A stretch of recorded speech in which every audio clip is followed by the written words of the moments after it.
Good afternoon, everybody. Welcome to TED Talks Ball. Got a special Monday afternoon edition, a special Raj from RSF 49ers edition, special Eclipse edition, or Eclipse letdown for a lot of people.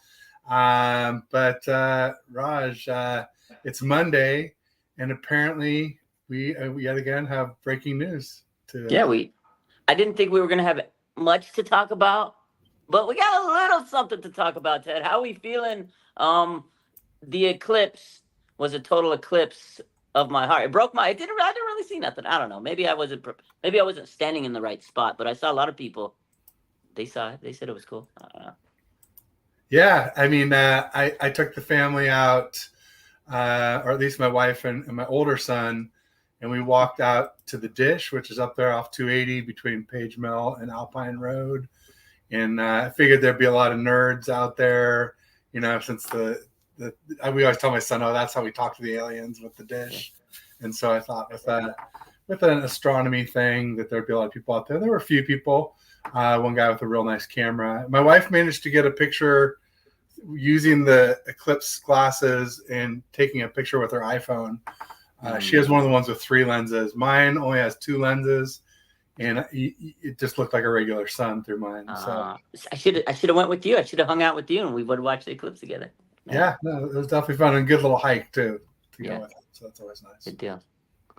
Well, but yeah, let's get to it. So the 49ers signed a tight end. A couple of weeks last week we were talking about how the 49ers didn't get to sign Brock Wright, or actually last time we talked, it was a couple of days before the decision where the 49ers thought we were going to get him. We thought we were going to get him. Yeah. And we didn't get him. They ended up not, because the Lions, they were like, we're going to match the price, and they kept Brock Wright to the team. The 49ers were a veteran tight end. And today, they got Eric Sauber. I've never even heard of this guy. Mm-hmm. He played last on the Denver Broncos, it looks like, and he's been in the league since 2017. I honestly don't know much about this guy. Do you know anything about Eric Sauber other than he played for the Broncos? Not a damn thing, Raj. Sounds like a depth signing. Just we missed the guy we wanted. And maybe we were just driving up the price for the Detroit Lions anyway, since they are divisional, or not divisional, but a conference rival. We played them in the NFC Championship game, whatnot. It doesn't sound like, I've never heard of the guy. Does he have anything? Is there anything notable about him? TDs, yardage, anything, yards per catch? Anything? Trying to look right now. It just literally happened like 5 minutes before we start streaming. I'm looking at it. Dave Lombardi said that he has some good speed. He ran a 4.69 40. He has explosive metrics coming out of Drake in 2017. He was a 5th-round pick that year, so same draft class as Kittle, 5th-round pick. He hasn't caught many passes, but his career high 15 catches in 2022 were more than Charlie Warner has in 4 years. So he had 15 catches in 1 year, and that's more than Charlie Warner, who they got rid of in 4 years. But again, Charlie Warner was more of a blocking tight end type guy. So it sounds like he's there to replace Charlie Warner, who was a good blocker, right? That's what it sounds like to me. Yeah, it sounds like it. And, one thing I would add about Charlie Warner that I've learned, and maybe since the last time we streamed together, which is, real good running blocking tight end. But Charlie Warner was not a good pass blocking tight end, nor a good pass catcher. So just not much of a value add to the passing game at all. So the fact that the Sauber guy has some, more catches, that's a good sign. If you can pass block a little better, that's a good sign. I keep hoping that we missed Brock Wright so that we could get Brock Bauer. Yeah, well, we got to have a top 15 pick for that. So I'm looking on Twitter now just to kind of get some information. So Sterling Bennett, 49er Access, my guy Sterling, he says Sauber, Eric Sauber has a 7-year career, which he caught 36 receptions in that career for 292 yards and 2 tutties. So again, not much of a pass catcher there. He's not used for that. Now he's better known as a blocking tight end. He finished 2021 season with the 5th highest pass and run blocking grades among qualifiers. So like you said, he can probably be an upgrade in pass protection. Now, also, as we were talking, Dave Lombardi just tweeted this out, and he says Eric Saubert has 1,446 career special team snaps, which will definitely help his resume as he shoots to make the 49ers 53-man roster. So looks like he might be there for special teams, blocking, because again, that was Charlie Warner's type of role on the team. Um, it wasn't like a big splash. Oh my God, look at this move. It was a veteran depth move. They needed a veteran tight end because again, the other guys that we talked about before, Brandon Willis and Cam Latu, it just didn't really look like they were the part last year. Although they were rookies, they might, get the speed, but they didn't look like they were going to pan out based on their rookie season. But it is still early. But what do you think? Yeah, I mean, Braden Willis was nice in camp when we were there together. He caught a lot of balls for sure, but Braden Willis doesn't block well. Cam Latu, on the other hand, blocks really well. Great route runner, but boy, some of the worst hands I've ever seen. He had more drops in camp than I've ever remember seeing. Carl Thomas saying never heard of the guy. That's the Sauber guy who got Aaron in the house. 49ers First Takes Unfiltered. He says, Niners going bang, bang, bargain bin at tight end. Yeah, this is definitely not what you would call a splash signing.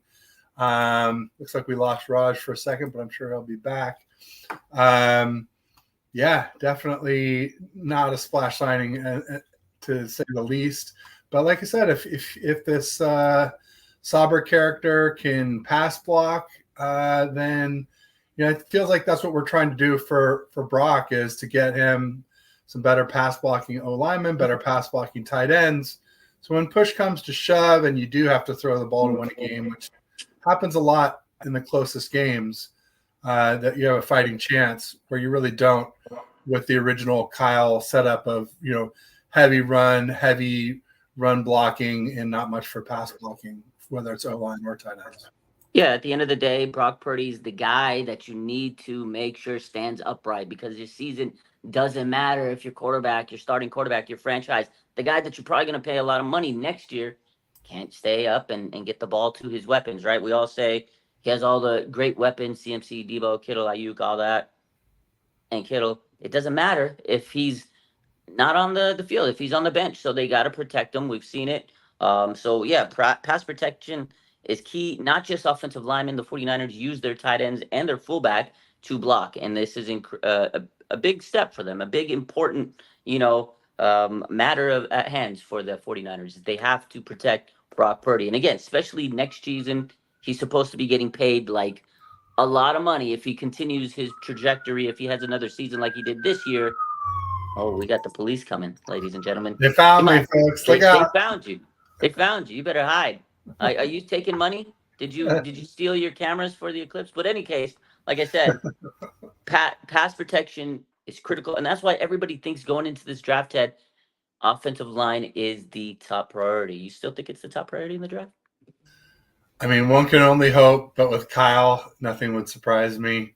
We thought tackle last year, didn't we? And that didn't happen. So we thought corner last year. That didn't happen. Well, I guess we did. We got the Darrell Luter, but not a highly early draft pick cornerback. And then I've been clamoring for tight end, but like we said, with Willis and Latu, it doesn't seem like either one of them are complete. So I think the search goes on there as well. Yeah, I really hope so. I hope we're looking at right guard. I hope we're looking at right tackle. And then a lot of people like center as well. I definitely don't hate that either. So yeah, I think the only one that's safe is Trent Williams, and who knows how long he'll be around. So yeah. And then Aaron Banks, but he's on a contract here. Like people, I think they forget Aaron Banks is entering a big contract here. So yes, they got to pay Brandon Ayuk this year, obviously. They got to pay Brock Purdy next year. They also have to pay Aaron Banks next year. Are they going to be able to bring him back? So it's going to be a lot of players that it's just going to be weird. Like this to me is probably the last swan song with this group, like the core guys. I don't know, man. I don't know if you can keep Kittle there forever. I don't know if Trent Williams is going to stick around forever. Debo, how much time does he have left on this team, right? Fred Warner and all these guys. Like there's at some point you can't just pay everybody. Aaron Banks, I want to see him back on this team. If he has a Pro Bowl season, he's going to price himself up very high. And then Talanoa Hufanga, he's a wild card this season. Everybody's banking on him to come back and be Talanoa Hufanga again, but an ACL tear is tough. And I know they've been looking for safety help. They're not sure, right? Last week we talked about how they're really not sure if Hufanga is going to be ready to be a starter or not. That's why they kind of missed out on Blackman and some of these other safeties, because they can't guarantee to them that, hey, yeah, you could come in and start. Because if Julian Blackman signs with the Niners, he's starting. But if Talanoa Hufanga is healthy, he's starting. And then Jair Brown, you can't just throw him on the bench after drafting him as your top draft pick last year. So it's going to be interesting this next year and a half.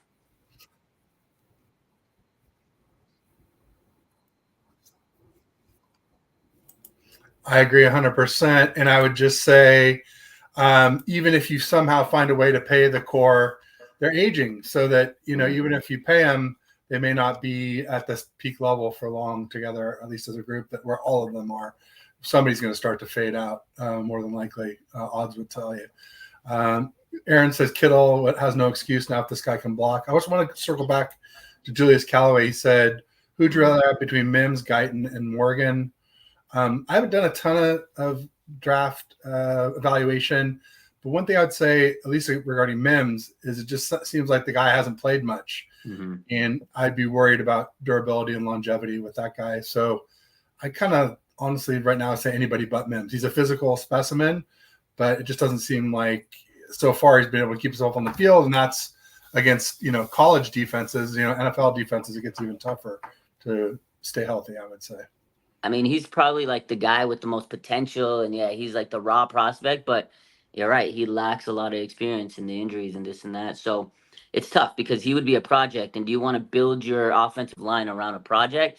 It's tough, man. But he's very talented, but it's a tough position for the 49ers to find themselves. Again, if I'm the Niners, I'm trading up to get a guaranteed top perennial Pro Bowl type tackle. Like, that's what you need. If you're going to draft a tackle, you need to get a guy that's going to be on your team for a long time, because we just mentioned, hey, Trent Williams might not be around for for too much longer. Like, how much does Trent have left in the tank? Now, you draft a cornerstone tackle, albeit he plays right tackle this year. Can he transition and replace Trent next year or the year after that? I don't know, because maybe they'll have to look into free agency when that ball drops. I don't know, but regardless, the 49ers need to help this offensive line. And I've talked about this before, whereas Colton McKivitz, they're okay with him being on this team. Now, it would be better if they can upgrade over Colton and Colton be your swing tackle. That'd be great. He'd be a great backup. But for him to be the starter, we saw what he can do. He was average. He was an average tackle. You want to be above average, because whatever you had last year wasn't good enough to get you to the championship. It was close. You need a little bit more now, because you couldn't protect your quarterback against Chris Jones in the final minutes. So, no doubt about it. That's true. Kittle has the look about him now of a guy who has accepted second place. I saw somebody commenting on his WrestleMania outfit and saying that he looked like a homeless guy from the Batman movies or something like that. I saw that. Work on it. But I don't know that Kittle's given up anything. And I don't, Aaron also said something about wild card exit. That's been his take this whole season. I'm not that pessimistic on the Niners, and I'm not that bullish on the rest of the NFC, to be honest. To see us with an early exit, but I mean, I could definitely see divisional or NFC Championship game exit for us. Yeah. I mean, the Niners are returning their same team as they had last year. I think they upgraded. If you really think about it, their defensive line has guys that can stay getting healthy. Jordan Elliott, Malik Collins, I think they're going to be really solid players. Leonard Floyd, I think, is an upgrade at the edge position. Chase Young and Randy Gregory, they were not consistent. And then Austin Bryant was a failed signing. I honestly think the Niners defense is going to be as good, maybe a little bit better. If they could go get another home run cornerback in the draft and move Diamador to the slot, I think they're fine. You still got Nick Bosa and Fred Warner. Dre Greenlaw, he's an X factor. He has to come back 100%. And also Hufanga, which we mentioned earlier. So if those guys can come back, you should be fine. Offense, man, let's talk about that. The offense kind of sputtered when they needed them to in the in the playoffs and the postseason, stuff like that. They got to figure out the Brandon Ayuk situation, which I think they will. A lot of people are sour on Kittle, but he had 1,000-yard receiver. He led all receivers last year in receiving yards, but people want to say he's had a down year. I think Kittle's still great. him and Brock Purdy have a good connection. I still think this team is going to dominate the NFC. Now, can they get over that hump? That's hard to say, because they've been trying for years. Debo said it a couple months ago, last month after on the Hey K Adams show up in Adams. It's not easy to get back, right? And everybody ripped them apart. Oh my God, he's true because it took him 4 years to get back to this point. Injuries can happen. We don't want them, but it's part of the game. It's tough. Teams are going to be aiming for the Niners. They're going to have a target on their back. I think they can get back to the big game, but it definitely isn't easy. Aaron's hoping to be wrong, but yeah, I mean, it's not that pessimistic, Aaron, to say wild card exit for the Niners. I mean, there's a lot going on, and you're saying Hufanga and Greenlaw back, but who knows? They may not be back in 2024.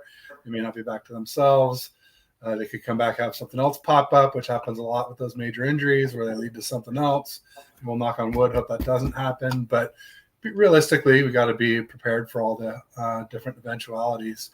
And the D-line looks a little better in a lot of ways. Floyd looks like he's better than Chase Young, and Yator Gross-Matos looks better than Clelin Ferrell and whatnot. But I don't know about Malik Collins better than Eric Armstead, at least not peak Eric Armstead. See, he may not be better, but this is the thing, Ted. He may not be better, but he's going to be on the field, and that's the biggest takeaway at Armstead. And I think Armstead is great. He was a fantastic player for the 49ers when he was on the field. In the last 2 years, he had chronic foot injuries, and then he had the meniscus. So, what is Armstead going to be like now that he's had all these injuries? Okay, credit to him for getting his money. I said kudos to him. He got his money. Shout out to him. But you got to realize 2 straight years of missing multiple games. He missed, I think, over 13 games in 2 years. That's a lot, man. So at the end of the day, if Malik Collins may not be better than him talent-wise, he's still going to be on the field, and you're going to get production out of him. And that's what you want out of a guy. And then same with Kinlaw. Before last year, he missed almost every game. So now you got another guy, Jordan Elliott, who's a good run plugger. And you're going to have 2 guys that, knock on wood, they stay healthy. You're going to at least have production from that position to help Hargrave. Then 2 guys that are going to be on the bench, and then you're searching the waiver wire for backup tackles, So I think we ended up in a good spot. I get it. Armstead's the big name. They're paying him a lot of money. Jordan Elliott, splash tackle. I like it. I like it. Splash. It's not splash. It's good. Oh, no, it's splash cousin, Jordan Elliott. Oh, yeah, splash cousin. Yeah. So I was just trying to riff off that. I probably missed a little bit there. Julius Callie was saying thoughts on the fullback prospect. There was something else too. Oh, Red Eye was saying Floyd is an actual pass rusher. Mm-hmm. Rest have been beans. I agree with that. I have a good buddy who's a weatherman in Buffalo. He's very tight with the Bills and with their golfs with their head coach some. And he was definitely saying that Floyd was a good pickup for us. He's really happy for us that we got him. I was just saying, man, the Bills, they lost so many players with Tre'Davious White, Leonard Floyd, both receivers, Stephon Diggs. That happened since we last talked. And then also trying to think of their other receiver, not Boyd, that's from Cincinnati. But anyway, they've had an incredible amount of attrition on the Buffalo Bills, a lot of their really high-end players. And it could be us in a couple or 3 years after we pay Brock Purdy and his cap hits really start to hit home. We could see something like that here a few years down the road as well, if everybody's still in their prime and playing. That's kind of what I feel. I feel like we're a year or 2 away, and we're going to see kind of something similar to that. The Bills had to cut a lot of cap space, man. They had a lot of, solid veterans, but they were getting paid a lot, and they had to kind of make a youth movement. And that's what it was. It was them saying, okay, we got to shed some money. How can we do it? And they got rid of some veterans. It's tough. If you're a fan, you're like, oh, man, these are my favorite players. Oh, my God. And it's kind of like a mini rebuild. They're still going to be a good team. They got a great quarterback. They still got some, great players around that team. But then they got to infuse it with some good draft players. And, and that's what the 49ers are going to have to do eventually. And they really build this team through the draft, the 49ers. It's a good model, right? Every year they draft. They get a lot of compensatory picks. They develop them. After 2 years, they become starters for the most part. And then they can part ways with certain players that after they get a little bit past their prime. So, and then they'll go find some, cheaper free agents that they can develop as well. And that's the thing. They have good coaching staff, good scouting department. But I do feel like the 49ers, again, maybe in a year or 2 are going to be at that Bills situation where they're going to get rid of a lot of those key players. But we'll see. We'll see how it plays out. I still think a lot of these guys have a lot of potential still. Again, like Warner and Kittle, they're still really good. But you give them a couple more years, it might be past their time. Yeah, and hopefully Armstead was past his prime. We'll see. I mean, I definitely don't think he's worth what the Jags paid him, the same 17 mil we were paying him. I thought that was ridiculous. Man, But good for him. yeah, shout out to him and his family. Sure, football's an injury-riddled sport. No one starting player gets through the year unscathed. Someone was saying that Kittle didn't miss a game in 2023. I feel like he was dinged up, even if he was dinged up. He may not have missed the game, but he did play through some injuries. But yeah, that's the thing. Players play through injuries. They get banged up. You're right. And then now with the extra game every year, it's one of those things where extra contact, and then the shortened schedule with Thursday night games. Everybody's going to get one of those games here and there. That also can lead to an injury, with less days in between to kind of recover. So yeah, it's a tough sport, and that's why getting all the way to the end of the line to the Super Bowl is difficult, because if you lose a star player, it's going to be like, how can you get over the hump having lost some of your players? And it's tough. It's like it's the survival of the fittest, right? That's what it is. And getting to the finish line is easier said than done, because a lot of teams, they're so good through the season, they get to the playoffs, and then they're missing big time players, and of course they're not going to be at their peak when they're missing players. So no doubt about it. Red Eye said that he was shaking Armstead down and asked him if he had an employee who worked 40% of the time in 2 years, would he pay full salary? No response. Where did you ask him that, Red Eye? I didn't know you had a press credential. That's fucking funny. Did you so I know there's not a lot of news and stuff, but there's some good rumors out there. Did you see not rumors and just like, there's like a couple of things out there. So from the weekend, obviously there wasn't a lot going on. There was a story from, I think it was Paris Campbell, Eagles wide receiver Paris Campbell, who's been there for like a week, maybe a week or two. I don't know. He says that Saquon Barkley is the best running back in the NFL, and they'll prove it this season. He says, I know there's a bunch of debate between him and Christian McCaffrey, which I've never heard that debate. Maybe a small percentage a couple years ago. He says, and don't get me wrong, Christian McCaffrey's by far one of the best running backs in the league, but being able to see Saquon up close and personal, being in the same locker room, on the same team, man, he's a different guy when he's on that field, honestly. And running behind that offensive line that we have, I think it's going to be pretty scary for defenses. First and foremost, I don't think Paris Campbell and Saquon Barkley have really shared a locker room that much. They've been on the Eagles for 2 weeks together. So he's sitting there saying, "Oh, he's glazing them up." And I got no disrespect for Saquon. I think he's a fantastic running back, but Christian McCaffrey clears him in every statistical category. Like it's crazy. It's just the Eagles, man. They get under my skin. This was wild. Like, I get it, you want to support your player, but there's never been a debate if Christian McCaffrey is not better than Saquon. They're both really good, but everybody you ask would probably tell you CMC, the reigning offensive player of the year, is better than Saquon Barkley. I don't know. That's my take on it. I mean, I agree with the offensive line part. If it was last year's or even 2 years ago, Philly Eagles offensive line, I feel like their line deteriorated a little bit last year. And this year, they're missing Jason Kelce, folks. One of the best centers in the NFL. That's going to be huge, especially for the brotherly shove. I think they're going to have a lot more trouble converting those. But and if they don't have trouble, then Saquon's going to be watching Jalen Hurts vulture a lot of his touchdowns on the goal line, be a TD vulture, right? So, yeah, I mean, Saquon's a hell of a back. He's a hell of a back coming out. He did tear his ACL, and I haven't been following him as closely since then. I know the Giants O-line is pretty shoddy, but typically, offensive lines in the NFL, they start with run blocking, and then the pass blocking is what really makes them great. But I think Saquon will have a little bit of a renaissance with the Eagles. Absolutely. Will he be Christian McCaffrey?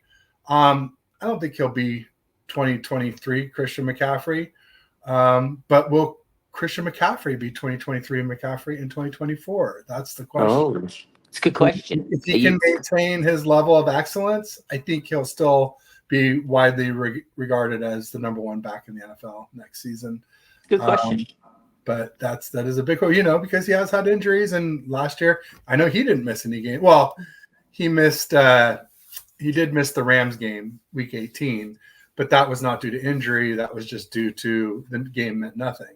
Well, no, he did. He was. Remember, he had that calf issue at the end, but he said he could have played, but they wanted to be Yeah, he and cautious and Brock stuff. both didn't play Yeah, though, yeah, right? And yeah. and a I few mean, they other. didn't. They didn't need him to play, but at the end of the Yeah. day, it's a great question. Like, can CMC continue to be the what he was with the Niners? We know CMC is a fantastic running back. Like I said, I can pull up his stats right now, and I mean, just look at it. It's incredible what he's done in the NFL. And last year, specifically in Kyle Shanahan's offense, like I said, he was the offensive player of the year. Like he was fantastic, and he ran at a high clip. He was just churning out yards, churning out touchdowns. He had that touchdown streak. It was amazing to see. Can he keep it up? I don't know, because there's a point when running backs kind of flame out, and I'm not going to say that CMC is going to flame out. I think he'll have another great year, but at some point, running backs do hit a wall, and that's why running backs, they don't get paid a lot, because they're risky players. They take the first hit, they take a lot of contact, and the game has changed, right? Running back market is crap, because now you can go draft a running back early or late or whatever in the draft, and you can develop them to become your main guy. 10, 20 years ago, running backs were the core of a team. They were like the guys. Like, oh my god, you got a LaDainian Thomas on your team, Priest Holmes, you're running away with the league, right? And now it's like, running backs, whatever. You're not gonna get paid that much. CMC's a rare breed. He's 101. He's like one of the greatest running backs of all time. How long can he sustain that is a big question, because as long as CMC goes, this offense is going to be churning, because he turned this offense around, right? When he came in, I mean, look at what they've been doing. But how much more years do we have with him? And it goes like we were talking about earlier with Trent Williams and Kittle, and how much time do they have left on this team? It's going to be interesting to see if CMC can repeat what he did last year with the Niners. This was a fantastic season. Although CMC, he trains himself so amazingly well in the offseason. Like his body just chiseled. He's kind of like the Nick Bosa of the offense. Like he has not a single percentage of body fat. It's crazy. He's just chiseled. So I think he can, but you never know, man. It's tough to maintain as a running back. It is. Yeah. I mean, I put Saquon Barkley up there with CMC, with like Aaron Jones. I feel like Jahmyr Gibbs was kind of getting in there. Chubb was there prior, but he had a nasty knee injury last year. So really unlikely that he'll be back to that in 2024, or at least till maybe the end of 2024. But those are kind of my top backs in the league. Kamara used to be in there for me, but he seems to have dropped out. So I don't know. We'll see. It's going to be interesting. That's kind of like my top five. It's going to be interesting. I still think Derrick Henry's going to be good. I mean, that guy, another guy, he's getting older, but he's still hard to take down. He just trains himself so well. But at some point, he's going to not be what he was a couple years, as he was years ago. Like he's going to hit that wall, and all those yards, all those carries, all those touches are going to catch up with him. But I still think he could, because in Baltimore, that offense, I feel like it's going to be tailor made for him and Lamar. But we'll see. I'm hoping CMC continues what he did last year, because that was just incredible to watch him. I mean, he was running and gunning, and there'd be times where he'd have 20 carries, and I'm like, oh my god, he could still roll, he could still go. And then you're like, when is Mason gonna get the ball? When is Mitchell? And sometimes they'd get nothing, and CMC would just putting the team on his back. It was incredible. It's fun watching that guy. Yeah, I mean, everybody used to say, "Oh, Kyle can, get running backs off the scrap heap," and we, to an extent, we could, and we could get production by committee from them. But I'm pretty sure you're with me. You always wondered, what would it look like with a premier running back? And now we know. Now we know. Yeah, it's a position that's worth investing in, despite what the normal rules in NFL say. San Francisco 49ers are a run-heavy team, and we've never looked like we have. And part of it's Purdy, and part of it is CMC. So it's hard to separate them, because they both came in at a similar time. There's just a few games with Jimmy with CMC before Brock Purdy took over.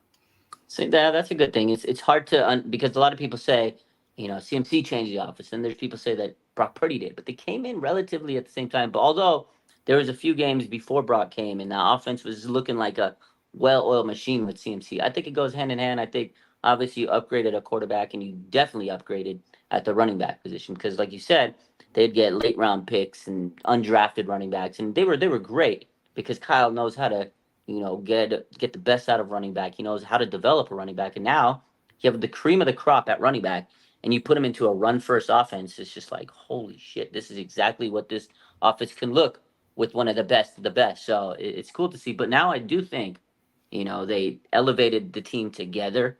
But we're going to see Brock Purdy this year. How good can he be? Because last year he was coming off the surgery, right? The rehab.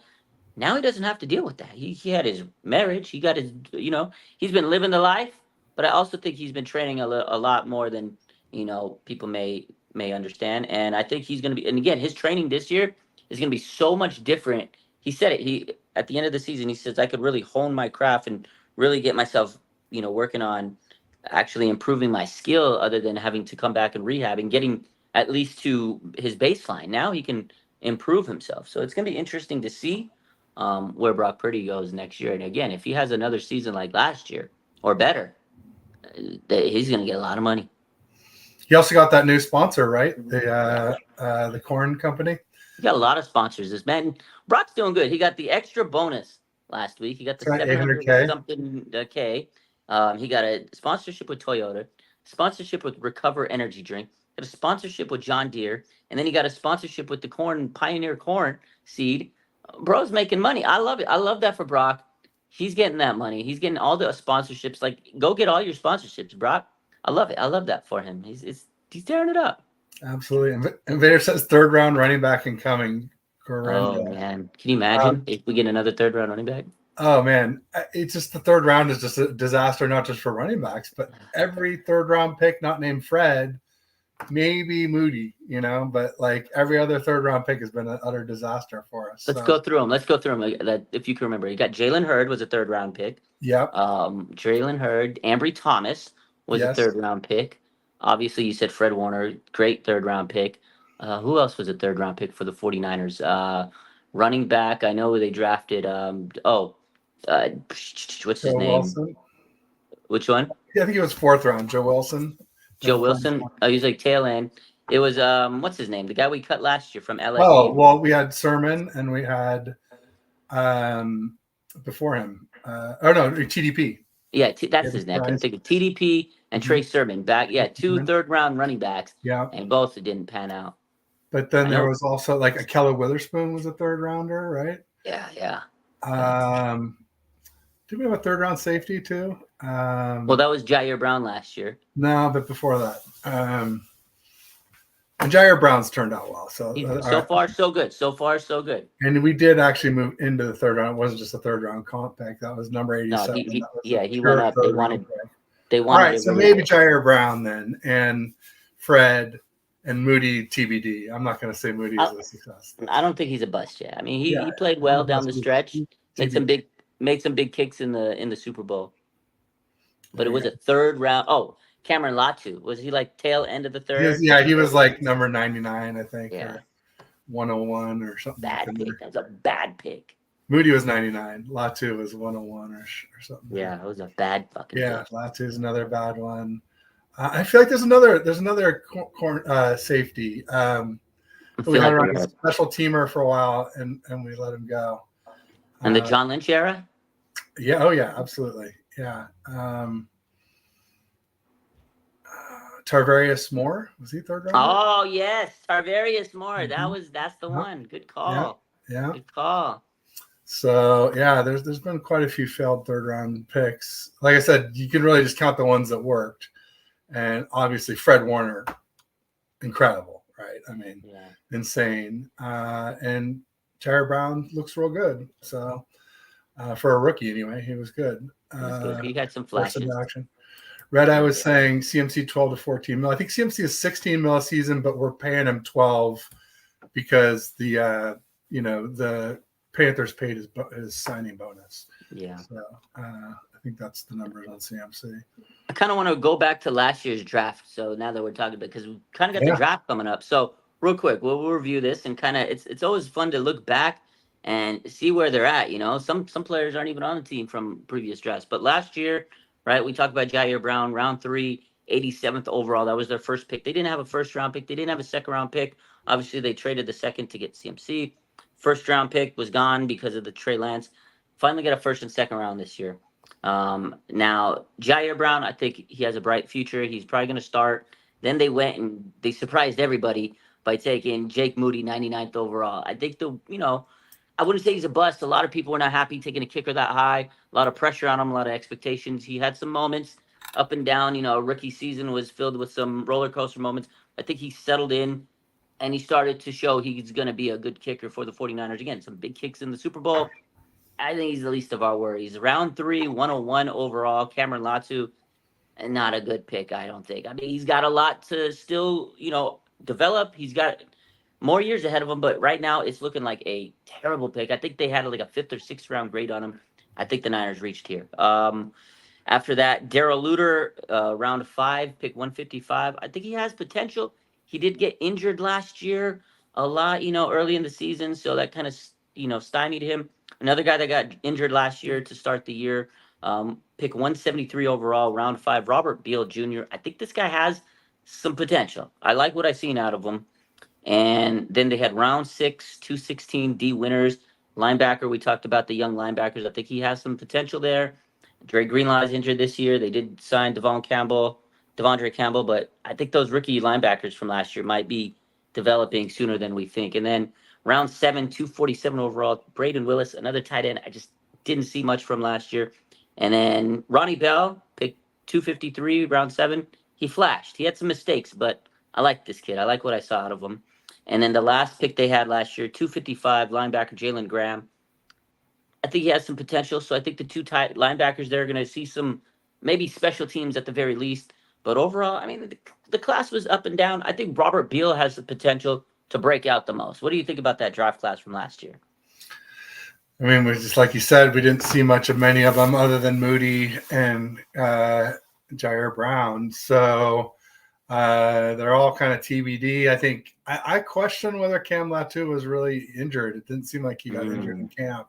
And then all of a sudden he just went on IR. I think we just redshirted him. I think we're like, he's not doing anything this year. We'll give him a year to learn how to catch the ball maybe. That'll be a good one to keep an eye on in camp, Cam Latu.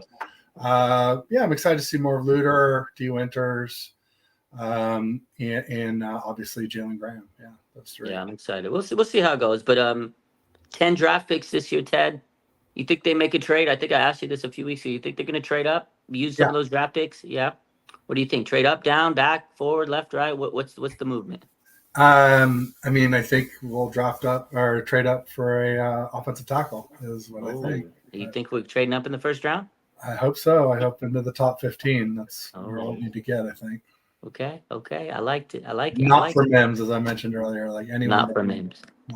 Anyone but Mims. If they get Mims, are you going to be pissed? Are you going to? I mean, I'll watch and see what happens. But if he starts getting injured all the time, yeah, I'll be like, how do you guys ignore that? It's sort of feel like Javon Kinlaw 2.0. Oh God, please don't get another. Let's yeah.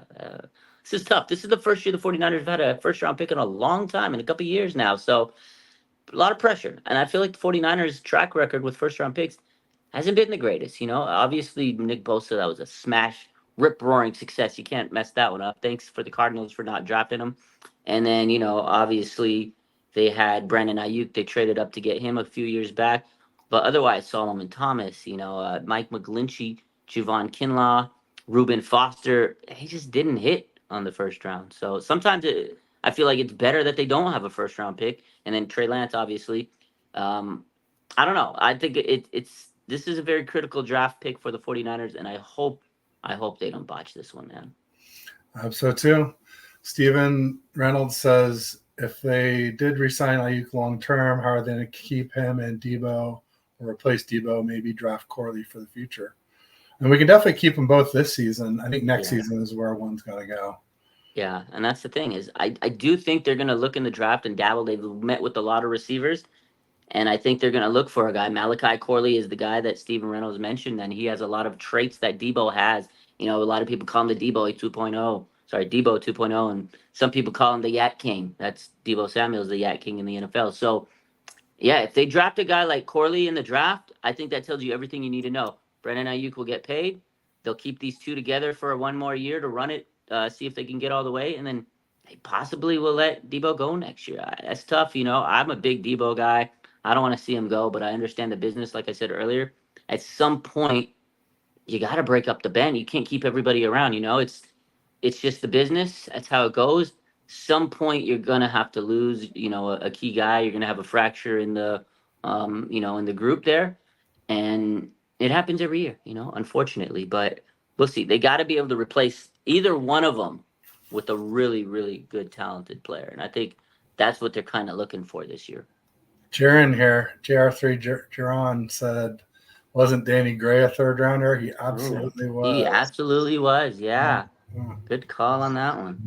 Hopefully he turns it around this season, but It's that's brutal. to me, that's a make or break. This is a make or break off season for him. I think if he does not showcase what he needs to showcase in this off season, he's cut. They might. Yeah, he was round 3, pick 105 in the 2022 NFL draft. Yeah, that's right. He was a third round pick. I remember we were salivating when they draft. Oh, look at the speed! Look at the speed! Look at the speed! He just hasn't panned out. This is make or break for Danny Gray. Make or break. Invader says Jackson might be in some hot water as well too. Yeah, for a second draft pick, he has been disappointing at defensive end for sure. Oh, absolutely been disappointing. It's unfortunate. He had some injuries last year. The year before, I just feel like he wasn't ready for the NFL, and it's what Kyle said. He said he wasn't strong enough. He needs to get his body, in better shape to be, an NFL edge rusher. And he worked his butt off last year, but it just still didn't translate. I feel like he's kind of like a tweener. Like he's not big enough, but he's too big at sometimes, to play that edge. I don't know. It's just this is a make or break season for him too. He was their first pick 2 years back. He was a big time draft pick for them, right? No doubt about it. Julius Kelly was asking, would you rather have Cooper DeJean or Tyler Guyton? Oh man, I love Cooper DeJean. He's a good one, but I don't think we can get either one of them. But I love Cooper. Yeah, he seems like a freak, doesn't he? His pro day numbers came out, and they were rather impressive. They're pretty good. He's probably the best white cornerback in the last 20 years. Probably one of the. I mean, the last one, and it's funny because I say that like, oh my god, it's like the last one that really was great was Jason Sehorn, like 20 years ago. Oh, wow. And this guy's good. I love his game. No doubt about it. He says Niners draft a QB late. I mean, there's a line of thinking that you should draft a QB in every draft. So they might take one just to stash and see if you could breed out Brandon Allen or at least throw him on the practice squad. I don't think it's a bad move.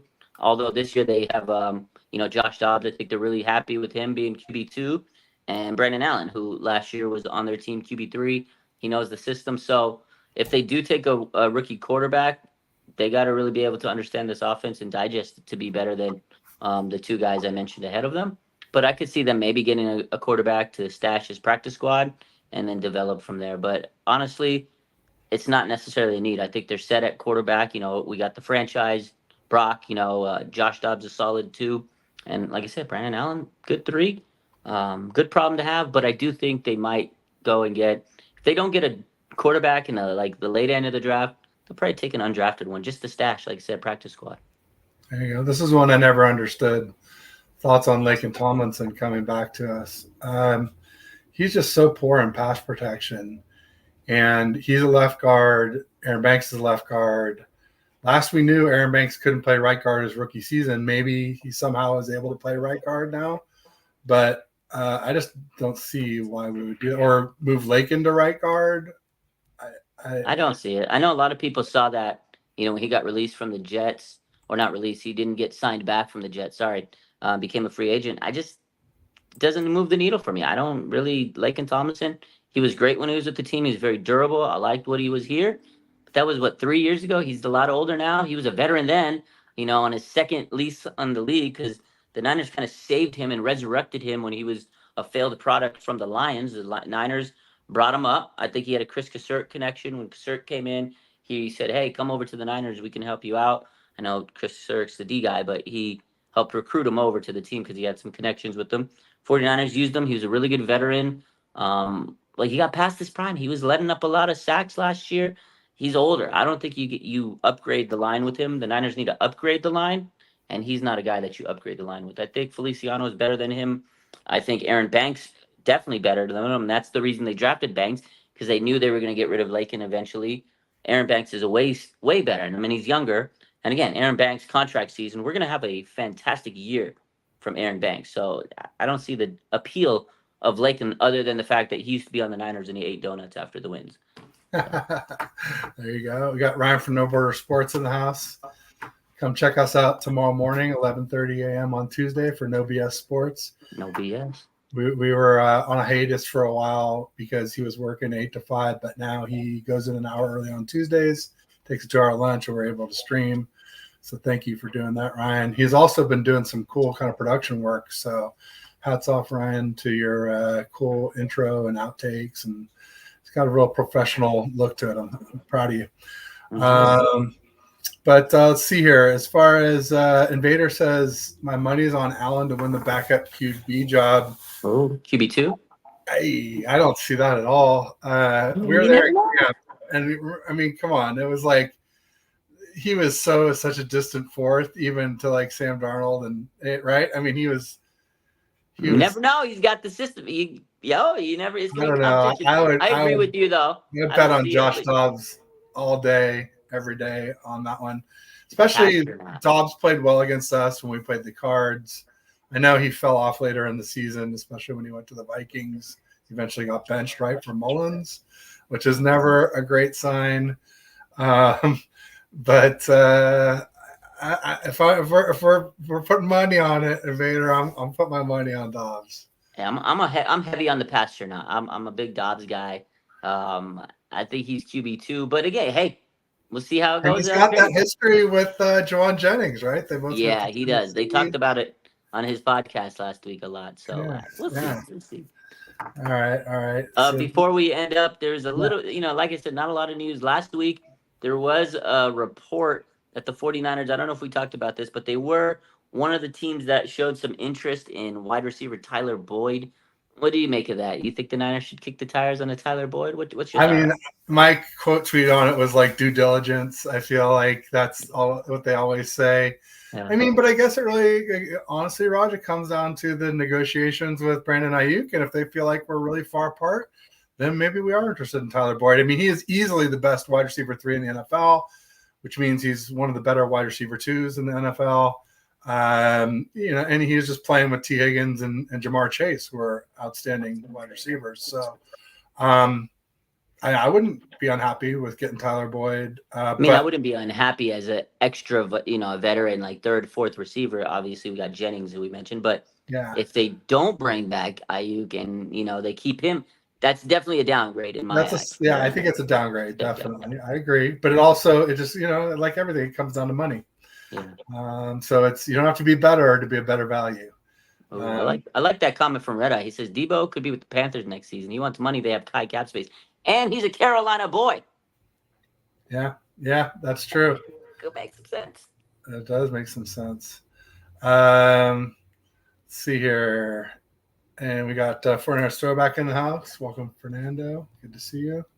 Yes. He's a great supporter of all the 49ers content creators. So thank you. We got David Miner in the house too. He's got his own channel. Make sure you check him out. Let's see here. Red Eye says Niners never win any big name FA. A bunch of other teams interested in Boyd. Well, that's not true. All right. That's not true. We traded for McCaffrey. Last offseason we got Hargrave. That was a big name. He was probably the second biggest tackle after Deron Payne, and Payne stayed put with the Commanders. So I don't know. I feel like we got Hargrave. I feel like we've gotten a few over the years.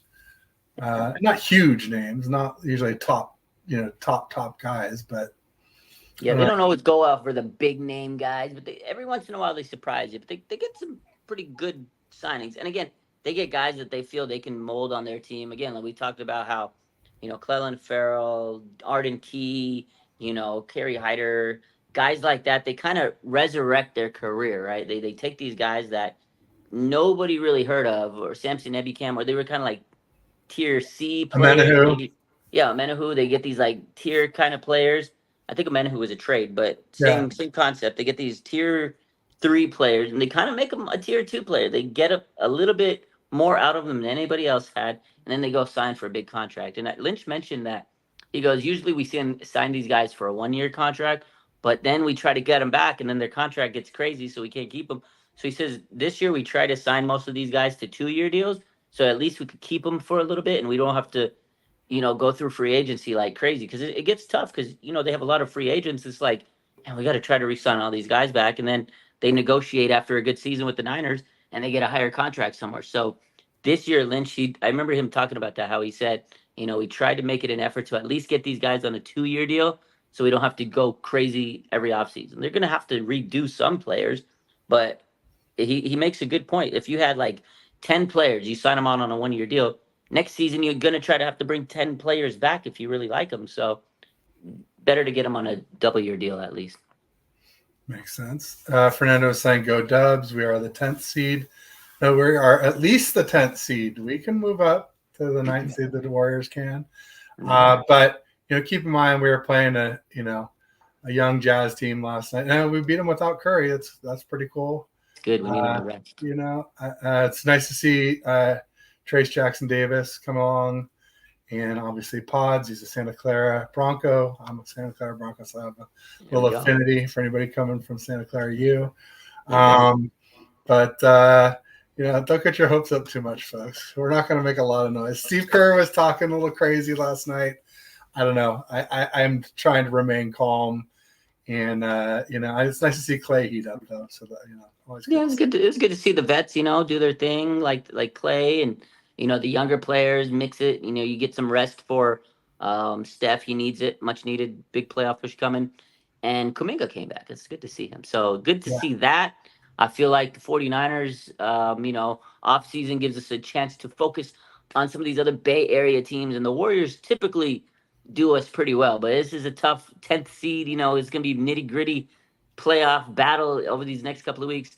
I was blessed to go watch the Warriors last week. We watched them play the Mavericks on Tuesday, where they beat Luka Doncic and Kyrie Irving in Chase Center. That was a battle, man, dude. That was a heck of a game. Curry didn't really play much, and Wiggins stepped in, and that's what they need. They need some of these other guys to step up. Curry, man, he puts the team on his back. It's good to see when the other players step up and step in, but it's gonna be a good final 2 weeks, and hopefully they can clinch an actual playoff spot, not a play-in spot.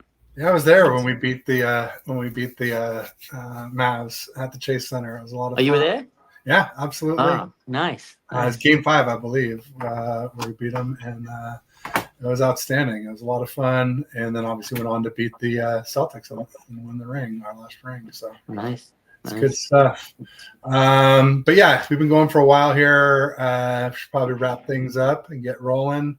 Let you get on with your day. But I just want to say thanks to everybody who stopped by. If you are on my channel, make sure you get over to RSF 49ers, give Raj a like and subscribe. Please do the same if you're on Raj's channel. And we'll just say peace and go Niners. Peace. See you next week. Oh.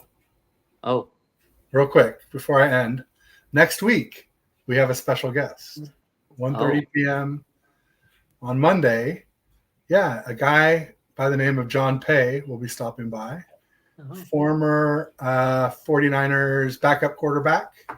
He competed with Steve Young, and he got a ring with the 89 team. He's also big-time Stanford quarterback. I watched him play down on the farm. I won't spoil right now how we met. People, if you've watched, you probably heard me talk about it. But we'll talk more next week, Monday, 1:30. Raj, me, and John Pay. Boom. Oh, Steve Young's. I got some questions now. I didn't. Okay, let's go. All right. Anyway, thanks everybody, and peace. Go Niners.